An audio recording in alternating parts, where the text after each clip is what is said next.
Bonsoir et bienvenue sur l'antenne de KTO pour ce mardi des Bernardins, une émission enregistrée comme toujours en public dans le grand amphithéâtre du Collège des Bernardins. La vérité au risque de la parole et de la foi, tel est le titre qui nous réunit tous ici ce soir autour du Père Guy Lafont. Bonsoir Père. Bonsoir. Alors pour certaines personnes présentes dans le public ce soir au Collège des Bernardins, votre œuvre est déjà connue, mais pour d'autres, votre parcours, vos lectures bibliques et vos livres restent à découvrir. Et c'est à cette découverte, en 52 minutes d'antenne, que nous vous convions ce soir. Alors, je vous présente brièvement aux téléspectateurs. Vous êtes théologien, ancien professeur à l'Institut catholique de Paris entre 1968 et 1996 et également ancien aumônier de l'École normale supérieure pendant 14 ans. Vous êtes vous-même normalien et, pour être précise, agrégé de lettres classiques. En mars dernier, le 12 mars, vous avez célébré le jubilé de vos 50 ans d'ordination, hein, c'est bien cela. Vous exercez actuellement votre ministère à l'église Saint-Jean des Deux-Moulins. C'est dans le 13e arrondissement de Paris, à 2 pas de la place d'Italie. Vous êtes l'auteur de nombreux ouvrages. Je citerai bien sûr L'autre roi ou La religion fraternelle, paru en 1987 aux éditions Nouvelle Cité, mais aussi cet ouvrage que je vous montre, Abraham ou l'invention de la foi, disponible, comme vous pouvez le voir, en livre de poche et paru aux éditions du Seuil dans la collection Sagesse. Enfin, je signale l'existence de ce CD qui est disponible à la procure et qui est intitulé La table de l'Évangile, 300 lectures bibliques aux éditions de la Nouvelle Alliance. La table de l'Évangile, c'est une école de lecture qui existe depuis 1994 et à travers laquelle, Père Lafont, vous mettez en pratique votre démarche théologique. Cette table, vous la tenez ouverte à la paroisse Saint-Germain-des-Prés. Et puis, en fin d'émission, je montrerai 3 autres de vos ouvrages. Alors, je vous présente tout de suite nos 3 autres invités, qui sont aussi 3 proches, 3 amis de Guy Lafont. Ils seront ce soir comme 3 guides qui nous permettront de mener l'enquête sur le parcours et sur l'œuvre de Guy Lafont, du Père Guy Lafont. Jean-Louis Schlegel, bonsoir. Vous êtes sociologue des religions, éditeur aux éditions du Seuil, également traducteur et membre de la revue Esprit, membre de la direction de la revue Esprit. Vous nous avez d'ailleurs amené le dernier exemplaire, la dernière livraison de la revue mai 2011. Et votre article paru dans ce numéro s'intitule « La laïcité irritée par la visibilité des religions ». Vous nous en dites 2 mots? Alors, un mot pour dire que la laïcité française ne se porte pas bien, qu'elle est en crise, et j'essaye de dire dans cet article, disons, de faire un diagnostic de la crise de la laïcité dans nos sociétés dites postmodernes et dites parfois aussi, plus tellement maintenant, incroyantes. Alors, à vos côtés, aux côtés du Père Guy Lafont, Gildas Labbé, bonsoir monsieur. Bonsoir. Vous êtes agrégé de philosophie, vous enseignez actuellement cette discipline au Centre Sèvres et vous m'avez également dit, en préparant cette émission, avoir enseigné au centre scolaire de la prison de Fresnes et puis dans bien d'autres lieux également. Enfin, à vos côtés, Jean-Pierre Rosa, bonsoir. Bonsoir. Vous êtes éditeur et délégué des Semaines sociales de France. Je signale que la session 2011 des Semaines sociales aura lieu cette année les 25, 26 et 27 novembre au Parc Floral de Paris. Et cette session, elle aura pour thème « La démocratie, une idée neuve ». Alors, dans un premier temps, en préparant cette émission, nous avons pensé qu'il était vraiment nécessaire d'évoquer l'horizon intellectuel dans lequel, Père Guy Lafont, vous avez vécu vos années de formation. Cette période, elle est faite de découvertes et également de rencontres déterminantes avec un certain nombre d'intellectuels. Lorsque vous obtenez votre agrégation, nous sommes en 1955. Et c'est Jean-Louis Schlegel qui va, avec vous, camper le décor de cette période et surtout retracer en votre compagnie cet itinéraire intellectuel qui est le vôtre. Oui, Jean-Louis Schlegel. Oui, alors vous avez rappelé que j'étais sociologue des religions, en partie sociologue du dimanche, comme Philippe Ariès était historien du dimanche, mais tant pis, j'assume. Donc je poserai une question à partir de l'époque. On dit que, donc Guy Lafont, on dit que nous sommes une époque des subjectivités triomphantes. Et je vais vous poser donc une question un peu subjective sur votre itinéraire intellectuel, qui commence en 1955, mais peut-être bien déjà avant. La question un peu actuelle que je vous pose, disons, je vais vous faire retracer indirectement votre itinéraire à partir d'une question actuelle. Le pape Benoît XVI a relancé fortement le thème « raison-foi ». Alors, je ne vais pas vous demander quelle est votre conception de ce vaste thème qui a occupé pratiquement toute l'histoire de la théologie chrétienne depuis saint Paul, mais je voudrais plutôt vous demander est-ce que cette opposition, ce rapport, cette dialectique a joué un rôle pour vous-même dans votre travail théologique depuis le début, et lequel ? Oui, c'est une question à laquelle personne n'échappe, pour peu qu'il réfléchisse, surtout s'il est à quelque titre engagé à la fois dans des travaux de rationalité, quelle qu'elle soit, et que d'autre part, il est croyant. Donc je n'y ai pas échappé à cette question. Mais je dois avouer que je n'y ai pas été très sensible. Pourquoi ?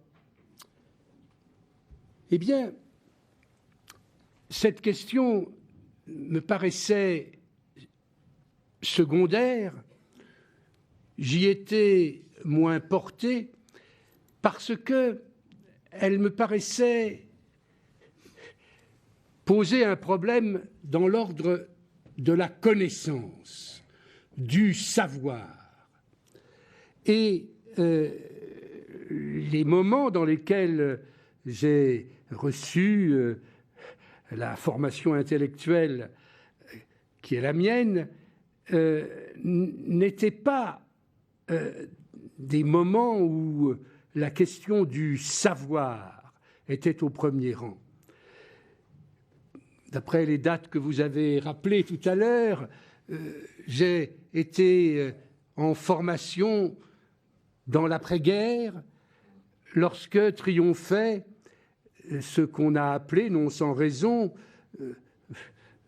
l'existentialisme, avec son versant phénoménologique, et c'était un moment où il s'agissait davantage de décider comment on vivrait, comment on se situerait, quelles options on prendrait, plutôt que de faire un tableau du monde et de ce qui était connaissable ou inconnaissable.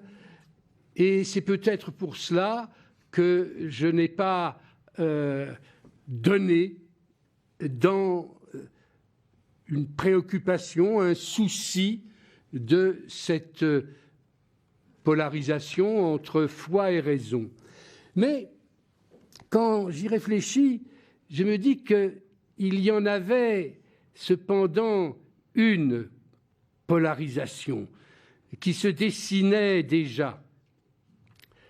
Ce n'est pas celle qui distingue, voire oppose la foi et la raison, mais j'étais plus sensible, et ça n'a fait que croître avec le temps, à une autre distinction, celle qu'on peut établir entre, d'un côté, la foi, oui, c'est ce que je garde de la précédente distinction, et en face ou à côté ou à l'intérieur de cette attention portée à la foi, ce que je vais appeler par commodité la grâce. Oui, la grâce, ou plutôt, pour élargir le débat, la gratuité. Non pas que la foi soit le contraire de la grâce, mais c'est probablement par une réflexion, une analyse sur le fait de se fier à, croire en quelqu'un, parier pour.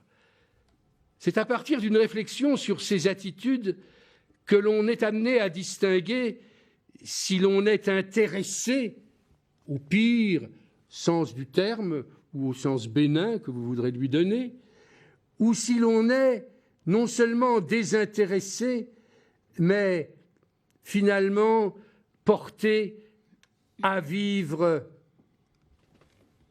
ma formule est peut-être excessive, pour rien. En tout cas, sans chercher un avantage. J'ai souvent médité, je peux le dire, sur les trois solitudes qu'une tradition religieuse dont nous sommes très proches, je veux dire le protestantisme, les trois unicités plutôt que solitudes que met le protestantisme en série. Sola gratia, sola fide, sola scriptura. Trois solitudes. Puisqu'elles sont trois, il y a donc communication, il y a donc échange de l'un à l'autre. Et c'est plutôt, en effet, à travers ces conduites, ces manières d'être, ces façons d'exister, que j'ai porté ma réflexion, ma méditation, soutenue en cela, bien sûr, par les auteurs de cette époque. Je me rappelle, pour citer un peu, avec des noms, ça peut toujours être utile, c'est peut-être ce que vous attendez. Oui, j'insisterai peut-être après, mais allez-y. Mais je me vois encore rue de Tournon, dans le salon de Gabriel Marcel, excusez du peu. Et je raffolais de ses ouvrages, de ses livres, du Refus à l'invocation et les autres. Je crois qu'il serait important pour les téléspectateurs de préciser justement qui était Gabriel Marcel. Gabriel Marcel était un philosophe d'une espèce rare, puisqu'on l'appelait existentialiste chrétien. Et il tenait vraiment à la double désignation. Il était lui-même dans son histoire personnelle un converti, mais je me rappelle avec quelle ferveur je lisais ses livres, pour ne rien dire de ceux qui, sans se dire chrétiens, tout en reconnaissant qu'il l'avait souvent été pendant longtemps, je pense à Maurice Merleau-Ponty, que je lisais beaucoup à cette époque. Voilà quelles étaient mes balises. Et c'est par elles que je m'engageais, sans le savoir, maintenant que je réfléchis sur le passé, je le distingue peut-être davantage, à ce couple foi-grâce et plutôt qu'à celui foi-raison. Jean-Louis Schlegel, on a encore 4 petites minutes pour terminer cette première partie. Alors, je vous laisse la parole. Oui, alors, nous reviendrons sûrement sur la foi et la grâce, je pense. Mais j'aurais quand même aimé vous demander, après tout, vous avez eu une formation d'église.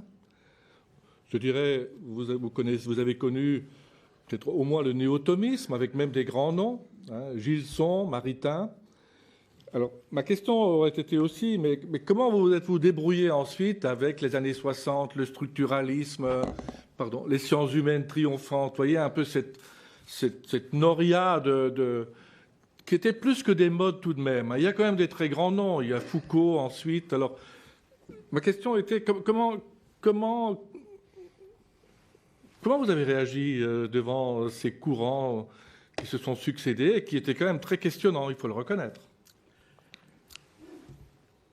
Je vous l'avouerai, oui, c'est un aveu, je n'ai jamais été très tenté, ni par le thomisme, ni par le néo-thomisme, si brillant que soit la démarche d'un Jacques Maritain, que je crois connaître un peu.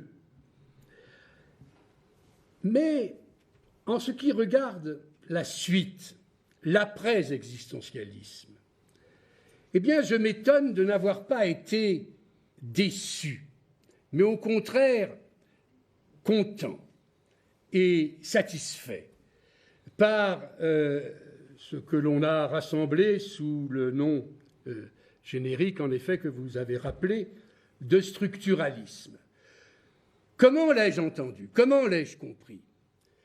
Comme une démarche qui mettait de la rigueur dans ce qu'il y avait d'un peu encore poétique et subjectif dans les démarches antérieures, celles de l'existentialisme. J'y voyais une discipline qui, bien loin de se présenter comme un nouveau scientisme, ainsi qu'on l'a parfois dit, permettait de s'attacher à l'étude de ce qui faisait justement le nerf, le vif de ce qu'on appelait l'existence. Et qu'est-ce que c'est que ce nerf? Qu'est-ce que c'est que ce vif de l'existence? Sinon justement la communication. Sinon justement le lien qui peut s'analyser, qui peut se comprendre et s'approfondir, qui est entre nous.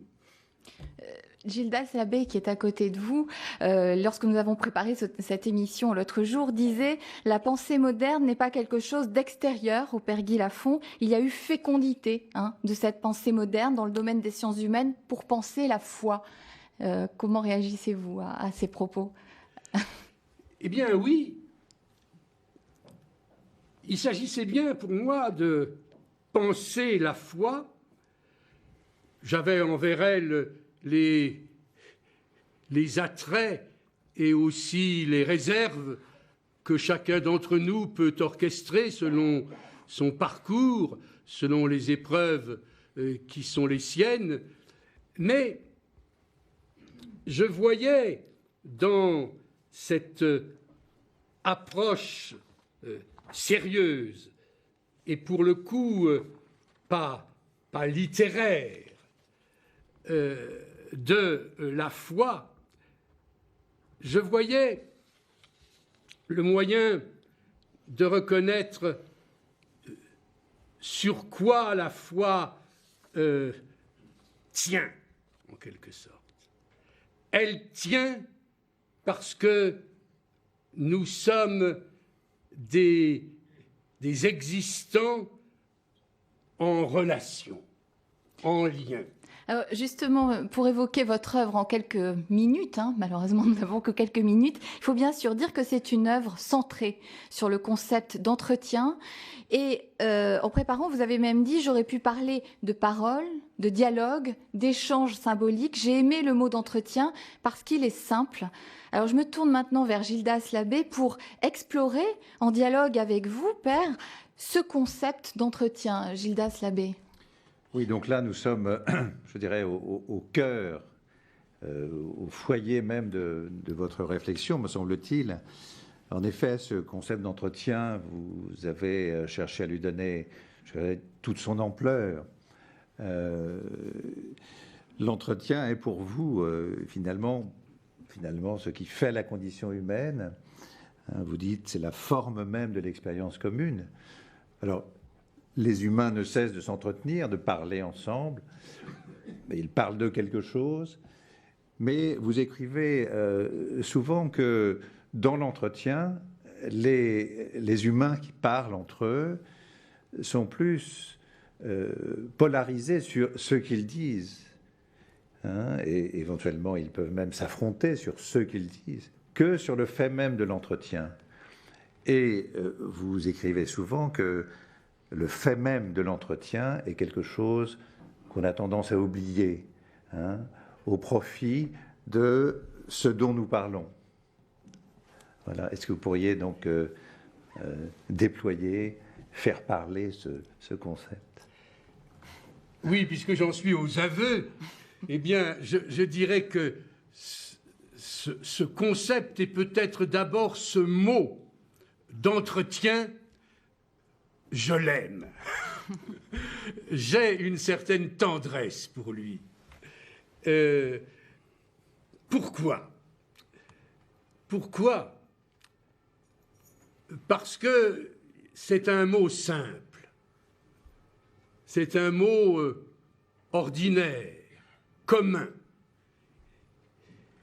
Alors que ceux qu'on vient d'évoquer tout à l'heure risquent toujours d'arrêter à cause de leur aspect technique. L'entretien, c'est une façon de dire que l'important, c'est en effet non pas, comme vous le signalez, ce dont nous parlons, mais que nous parlions. Fût-ce pour nous détester, fût-ce pour nous opposer, et ce dont nous parlons, eh bien, j'ai pris l'habitude de le considérer comme un commentaire que nous donnons du fait même que nous parlons. Ce fait même que nous sommes en relation les uns avec les autres, et éminemment par la parole, j'ai pris l'habitude de le traquer un peu partout, ce fait. J'aime le trouver, par exemple, dans une phrase aussi simple que celle-ci, et quelle profondeur, je ne doute pas, vous lui trouverez à sa simple audition. Vous savez comment, dans les Confessions, à un moment, Augustin dit, en parlant à, justement, « Tu étais avec moi et je n'étais pas avec toi. » Cet énoncé est extrêmement fécond et on n'arrête pas de s'arrêter sur lui. Car sur quoi repose-t-il? Il repose sur cette idée que ce fait, cette expérience, qu'on n'est jamais sans être avec. Mais on peut en jouir ou n'en pas jouir, car c'est bien de cela qu'il s'agit. Tu étais avec moi, mais, c'est moi qui traduis par mais, Augustin dit tout simplement et, tecum non eram. Et je n'étais pas avec toi. Gildas Labbé. Oui, donc ce caractère fondamental de l'entretien, le fait d'être avec, au fond, prime-t-il sur ce dont nous parlons? Au fond, est-ce qu'on peut dire que peu importe ce dont nous parlons, pourvu que nous demeurions dans l'entretien? À la limite, je dirais oui.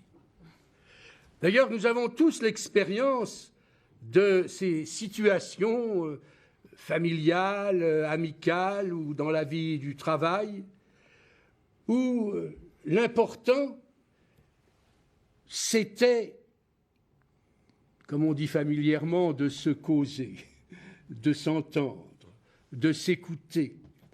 Et pour y parvenir, nous étions prêts à parler de tout et de n'importe quoi.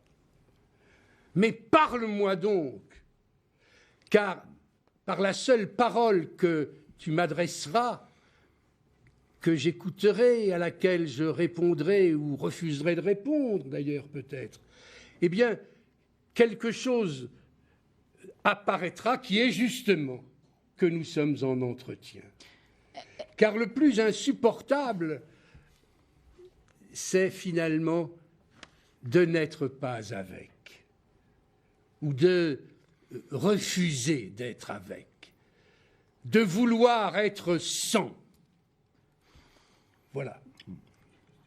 Jean-Louis Schlegel, oui.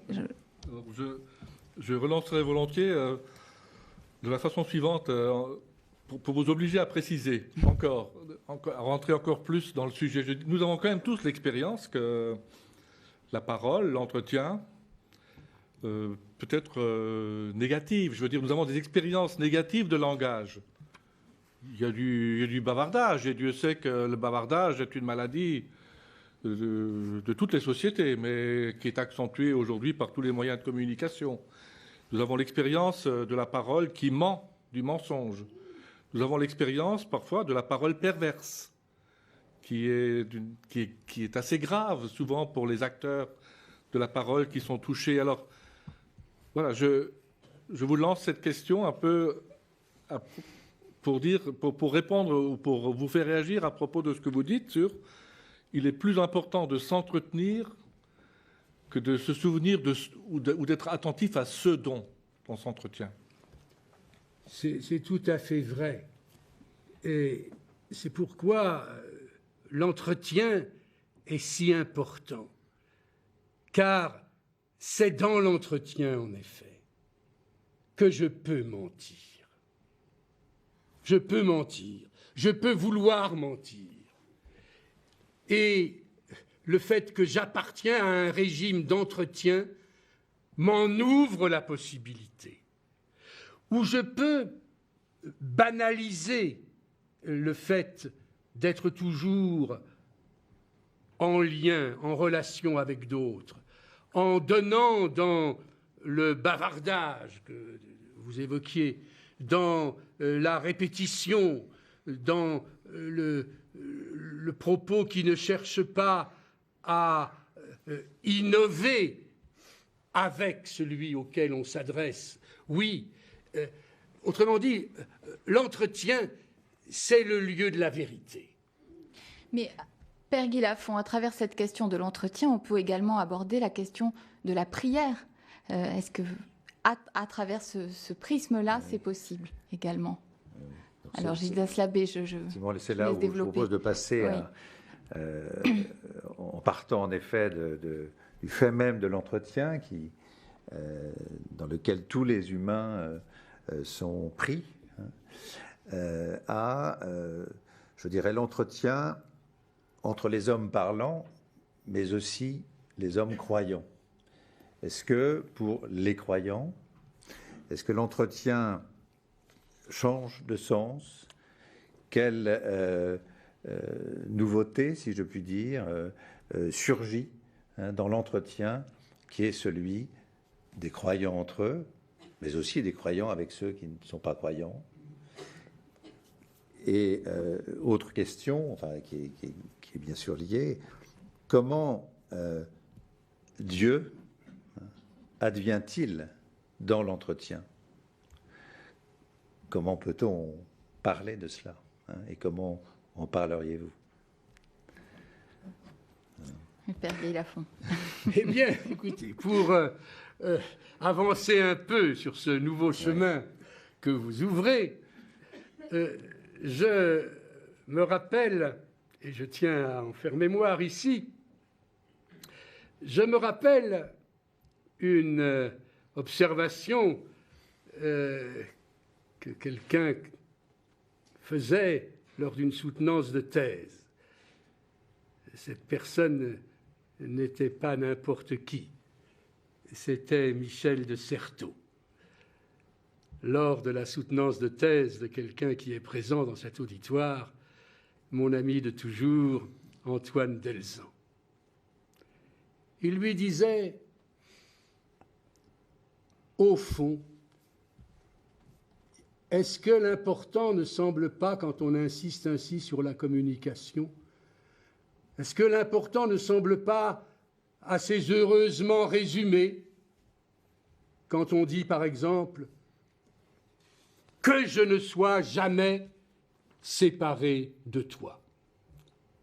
Et en bon informé du structuralisme qu'il était, il disait au fond, c'est ce que les doctes appellent la fonction fatique, le fait de parler pour que justement la parole demeure, quoi qu'au demeurant on dise. Eh bien, c'est vrai que nous faisons tous cette expérience d'une parole qui n'est pas vide, qui n'est pas oiseuse, mais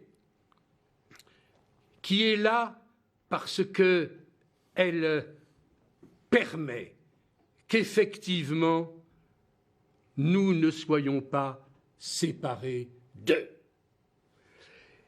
Et je pense que c'est en allant dans cette ligne-là que l'on peut en venir à comprendre ou à pressentir le rapport qu'il y a entre l'entretien et la prière. Je dirais, la prière, c'est l'entretien porté à sa plus haute puissance. Voilà. La prière, c'est quand? C'est lorsque, c'est au moment où l'entretien va au plus loin qu'il peut aller. Voilà comment j'établirai le rapport entre prière et entretien. On peut ne pas aller jusqu'à cet extrême, mais quand on y va, on s'entretient encore. Et je terminerai cette intervention sur ce sujet précis-là avec un mot qui peut-être vous surprendra, comme beaucoup d'entre vous, sans doute ici, j'ai beaucoup lu ce philosophe juif à qui nous devons tant, Emmanuel Lévinas.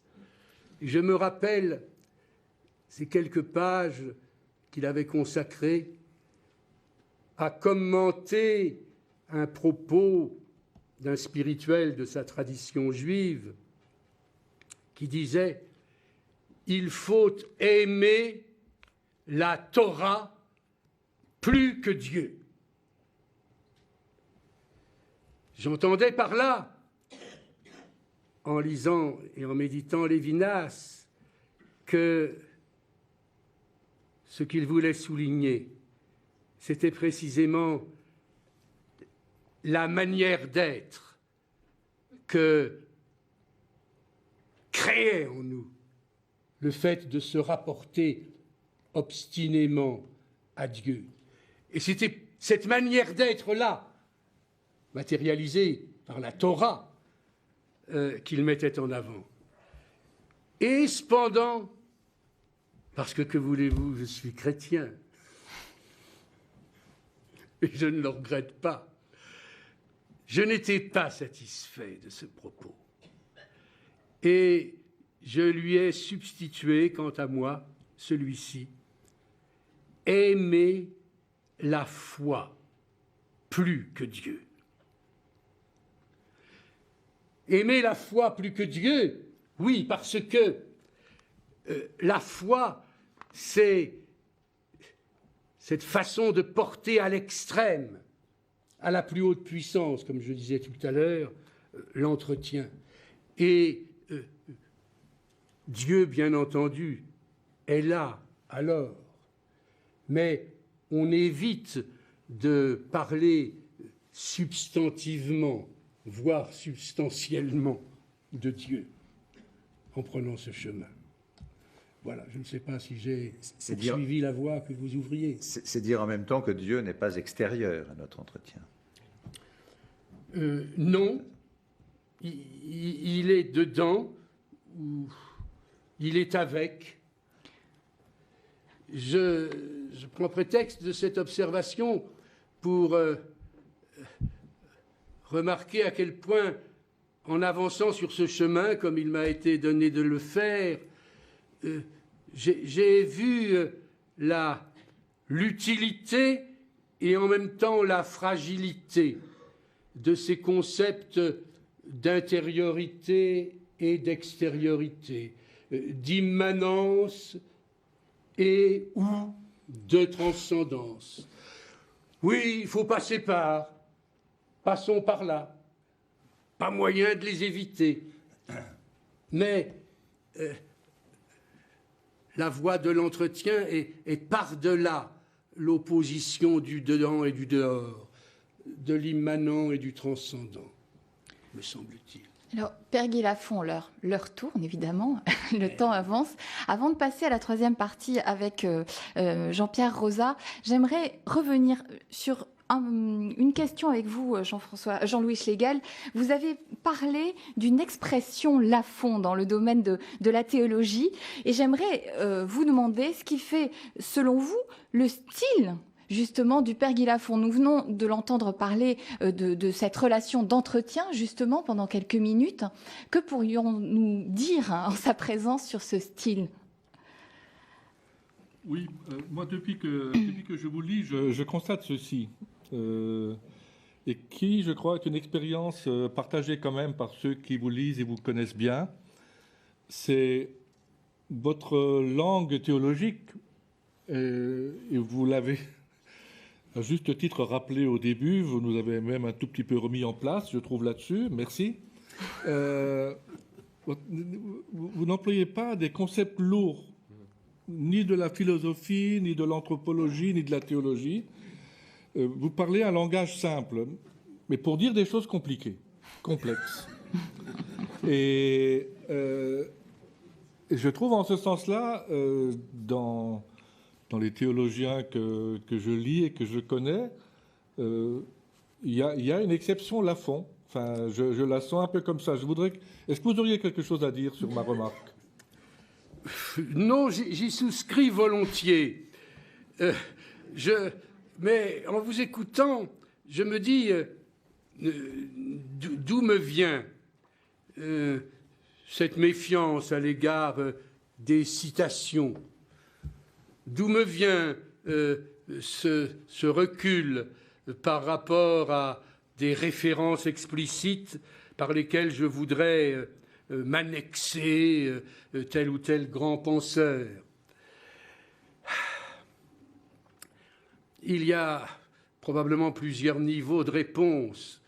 Il y a le fait que je suis incurablement un littéraire. Bon, mais ça, c'est le côté personnel.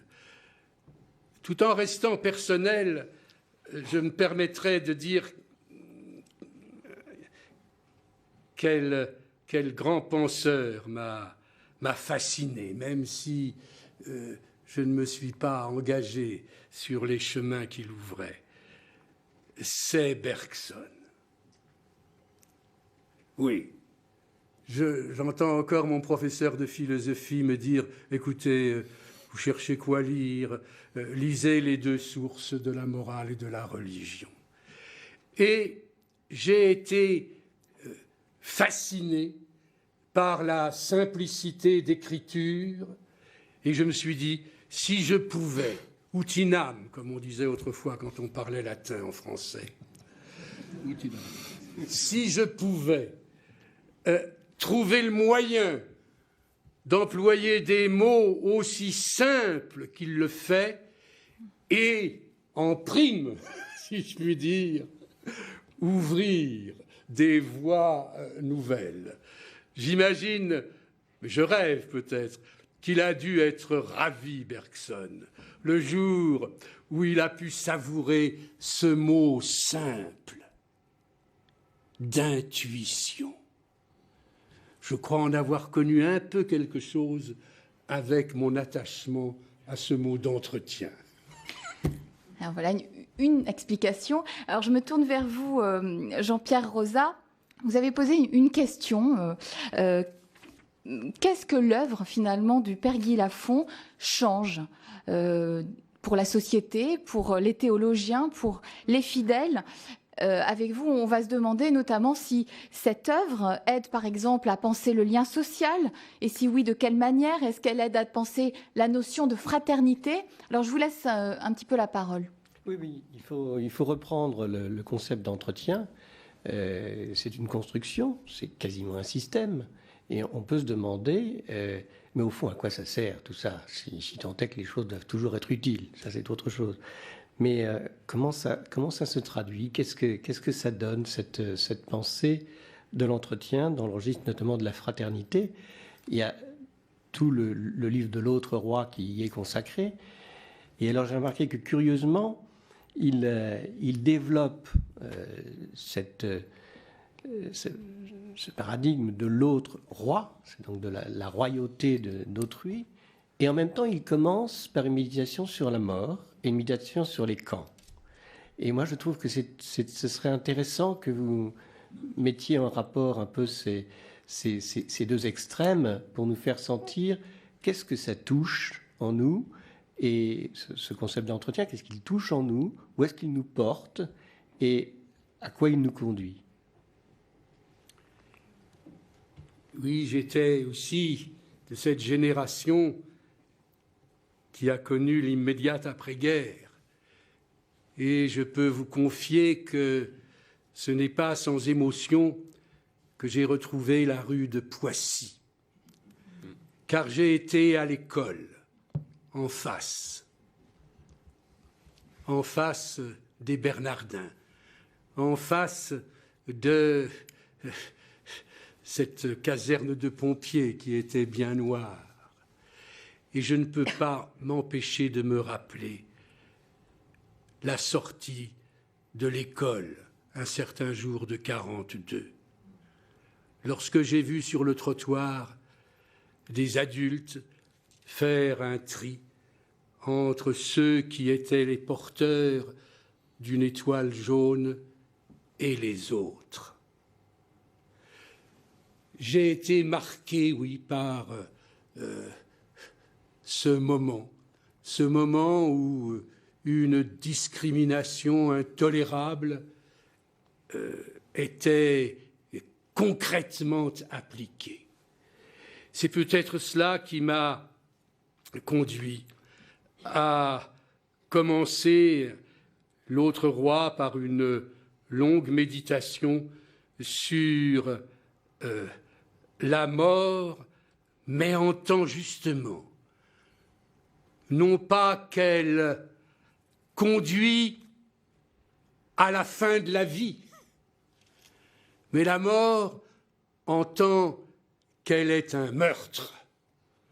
La mort en tant qu'elle est la rupture d'une fraternité pourtant toujours possible, toujours là, à laquelle nous sommes heureusement sans cesse invités par la culture, car en définitive, si la culture a un effet sur nous, c'est de nous orienter, de nous diriger vers la fraternité plutôt que vers le contraire.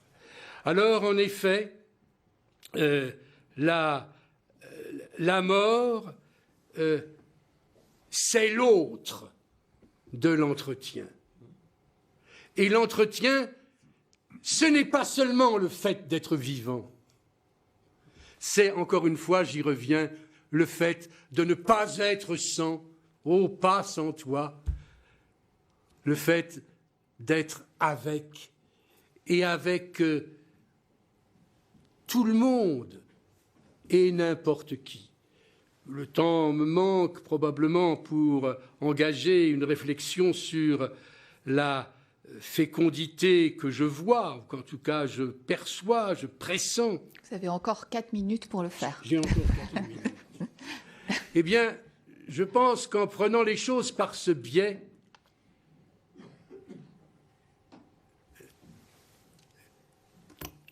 toute relation, tout entretien avec quiconque apparaît singulier, apparaît incomparable. Je me rappelle ces mots que citait souvent mon maître Étienne Borne dans la Cagne, dans l'Hippocagne d'Henri IV. Il citait souvent ce mot de Rainer Maria Rilke: on ne dit jamais les femmes. C'est un nom qui n'a pas de pluriel, mais une infinité de singuliers. Eh bien, je crois que vous me demandiez qu'est-ce que ça change. Je crois que lorsqu'on prend les choses par le biais de l'entretien, on découvre qu'aucun entretien ne ressemble à un autre. On est dans un monde de singularité, non pas de particularité. C'est autre chose. Dans particularité, il y a la part, il y a le morceau. Dans la singularité, il y a unicité. C'est unique. Et certains jours, on trouve un peu épuisant, c'est vrai, en tout cas ça m'arrive, on trouve épuisant d'avoir à s'entretenir sans cesse avec tant de relations singulières. Et puis d'autres jours, les plus nombreux quand même, faut l'avouer, on en est heureux. Un mot encore, Jean-Pierre Rosa, ou une question? Oui, j'avais une question qui portait sur le vieux débat qui a lieu aujourd'hui sur la question de savoir si, justement, pour faire changer les choses, pour essayer de faire évoluer la société, là c'est le délégué des semaines sociales qui parle, il faut d'abord se changer soi-même, il faut travailler justement au niveau de l'entretien, le rapport interpersonnel, ou s'il faut travailler plutôt sur les structures. Voilà. Alors d'un côté, on est accusé d'angélisme, de l'autre côté, on est accusé d'être, je ne sais pas comment, matérialiste, un peu constructiviste, je ne sais pas. Est-ce que cette idée d'entretien, c'est-à-dire qu'on est tous toujours pris dans cet entretien qui nous relie tous, ne permet pas au moins d'atténuer et peut-être de résoudre un peu cette contradiction qui renaît aujourd'hui assez fortement? Il y a toujours un balancier entre l'un et l'autre. Oui, je le croirais volontiers, parce que chacun d'entre nous, bien sûr, a un tempérament, une psychologie, une façon à lui que son histoire a développé ou contrarié, d'aborder le monde, les autres, sa tâche dans le monde. Et les uns seront plus portés vers ce que peut avoir de délicieusement exquis le rapport avec un tel, avec une telle, et d'autres seront plus sensibles et plus attirés aussi par les transformations de caractère législatif, par exemple, et ça n'est pas peu. Mais je pense que justement, si l'on s'attache à aimer l'entretien, on découvrira que ces deux grandes directions, celle où le collectif semble majoré, semble même parfois exagéré, et celle où, au contraire, la singularité est cultivée, on découvrira que c'est un même combat. Alors, Père Guy Lafond, nous allons terminer sur ces mots, puisque cette émission voilà, touche à sa fin. Je voulais vraiment vous remercier, Père Guy Lafond, vous remercier également tous les trois, Gildas Labbé, Jean-Louis Schlegel, Jean-Pierre Rosa, d'avoir été présents ce soir. J'en profite également pour dire un grand merci à François Vézère, très dynamique dans la préparation de cette soirée. Et puis, voici quelques autres ouvrages de Guy Lafond. Celui-ci, Croire, espérer, aimer. Ça fait un petit moment qu'il est sorti. Hein. Et puis, deux numéros de la revue Connaître la Bible. Numéro 37, Le temps de croire, et Foi et vérité, numéro 59. Et puis je rappelle que si vous voulez découvrir l'œuvre de Guy Lafond, vous procurez un CD, vous pouvez toujours aller sur le site internet lafond.guy.free.fr. La semaine prochaine, nous vous donnons rendez-vous à la même heure pour un mardi des Bernardins, enregistré dans ce même lieu et intitulé « Le tourisme, rencontre de l'autre ou découverte pour soi ». Merci à vous et excellente soirée sur KTO. Bonsoir. Voilà.